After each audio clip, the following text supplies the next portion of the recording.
तो सब भाई और बहनों से मेरा सलाम। मेरा नाम है गौरव, आप देख रहे हैं टेक्निकल गुरुजी। चलिए शुरू करते हैं।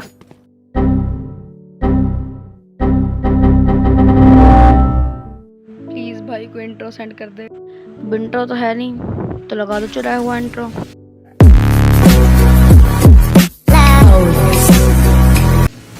तो बात ऐसी है कि रात के बज गए थे अराउंड 12 और 2 घंटे से आई नहीं थी लाइट, क्योंकि पूरे लाहौर के अंदर पावर शटडाउन चल रहे थे। इसलिए मैं अपनी बाईसाइकिल लेके रात की अंधी धुंध के अंदर घर से निकल गया। भाई ये बंदा पूछे रात के 12 बजे इतनी धुंध के अंदर साइकिल लेके कौन निकलता है, वो भी नवंबर में। अब अच्छी बात ये थी कि मैं उन एरियाज में जा रहा था जिनके करीब करीब घरों के अंदर यूपीएस लगा होता है। अब हुआ ये कि मुझे रास्ते में एक मशकूक सा बंदा मिला। रात के 12 बजे एक घर का एड्रेस मांग रहा था।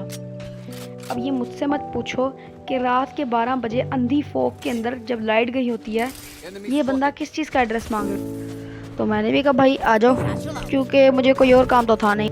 अब मैं तो चल पड़ा था इस बंदे को लेके, लेकिन अब इतनी रात थी और धुंध भी बहुत ज़्यादा हो गई थी अब तक। बस अब मेरा दिल चाह रहा था कि मैं मोड़ के वापस चला जाऊं, लेकिन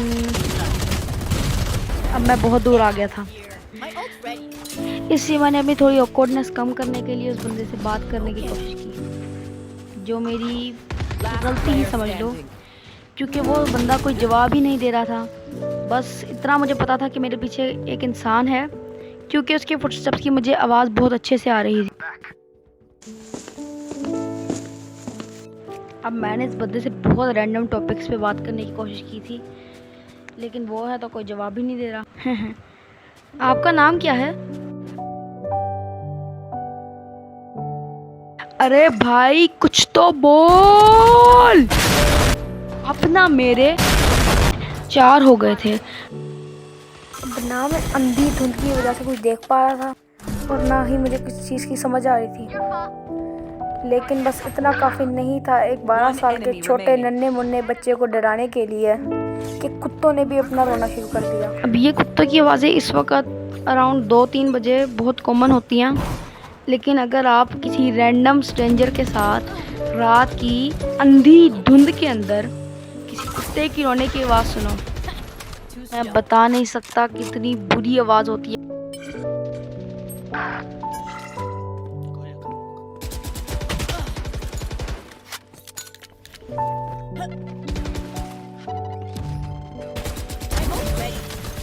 अब इस वक्त तक मैं बता नहीं सकता कितना डर चुका था। अब इतना सब हो रहा था कि मुझे ये भी याद नहीं कि मैं कहाँ जा रहा हूँ। मैंने रियलाइज़ किया कि अब तो उसकी फुटस्टेप्स की आवाज़ भी आनी बंद हो गई है। अब बस मैं सीधा ही चली जा रहा था एड्रेस के साथ, जब मेरी साइकिल बहुत अनस्टेबल रोड पे लग गई। बहुत खाइयाँ और गड्ढे मुझे फील हो रहे थे। तब मुझे थोड़ी राहत की सांस आई जब लाइट आई, लेकिन जब स्ट्रीट लाइट ऑन हुई तब उसकी रोशनी में मुझे वो दिखा जो मैं कभी इमेजिन भी नहीं कर सकता था। मेरे साथ कोई भी नहीं था और जहाँ से मैं साइकिल भगा कर लाया हूँ वो कोई रोड नहीं, कब्रिस्तान था। भाई मैं कब्रों के ऊपर से साइकिल चला कर लाया हूँ। तुम लोग इमेजिन नहीं कर सकते, एक 12 साल का लड़का 1 या 2 बजे के बीच में कब्रिस्तान के बीचों बीच खड़ा है, वो भी इतनी धुंध के अंदर, और लाइट किसी भी वक्त जा सकती है। अब मेरे अंदर तो पैडल चलाने की भी हिम्मत नहीं हो रही थी। मैं चीखूं चिल्लाऊं, जब मुझे लगा इस सब का कोई फ़ायदा नहीं, तब मैं अपनी साइकिल की तरफ देख के मुड़ा। मैं अपनी साइकिल की तरफ मुड़ा और जो मैंने देखा वो बद से बदतर था। मेरी साइकिल की चेन पकड़ी हुई थी। अब मेरे अंदर इतनी भी